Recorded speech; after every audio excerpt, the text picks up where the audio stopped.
This video addresses some basics about moving around, changing your camera angle, sitting, and using speech and text. There can be several ways to sit, and it depends on how the chair was made. I'm going to right-click this basic chair, and you'll see I have the option to sit here. When I click it, I sit here, and I also now have the option of standing lower down on the screen, and I'll click that to stand. With fancier chairs such as these, I would bring the mouse over the maroon ball, right-click that, and then choose the option to sit. As before, when I want to get up, I click stand. I'm on the stage, and behind me are some images of the college and of general science activities. If I were listening to a speaker, I might want to give them a text chat note, and I would click into this bottom right box and type what I want to say, and then press enter.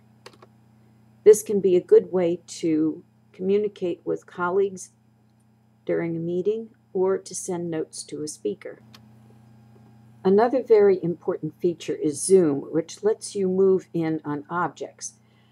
On my computer keyboard, I'm holding down Alt, and you'll notice a magnifying glass appears. I can now click on the object I want to zoom in on, and then when I use the scroll bar on my mouse, I moved into that object. This will be important when you're visiting presentations, and also when you want to zoom in on a speaker so that you can hear him or her better. A useful feature is speak, and when I am speaking, you'll see this green light going on. You need to turn that on, and I'm going to turn it off now. And although I'm actually speaking through my headset, the avatar is not speaking any longer. When I click it back on, the avatar begins to speak. If you're having any difficulty with your voice animations, click Me at the top of the screen and then go to Preferences. And in the box that opens, be sure you click on Sound and Media. And then be sure that you have voice chat enabled. It's a button you click on and off.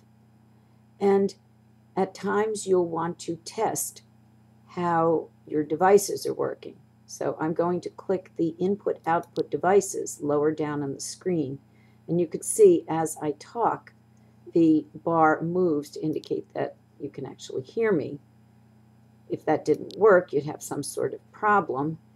And once you're happy with the settings and you see there are other things you can play with, you would click OK.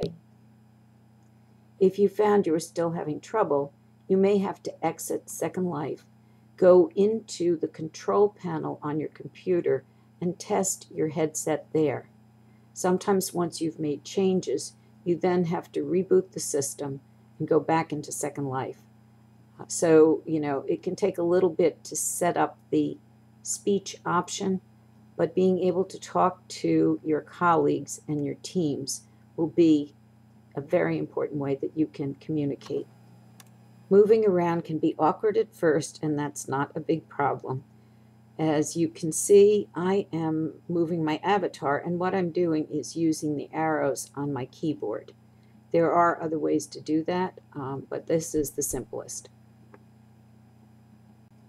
To test other ways to move, click the Move button, and then choose whether you want to walk, run, or fly, and then use these arrows to help you get around. The best way to learn is to just practice and have fun. This information has been presented by iLock Clavenham. Thank you.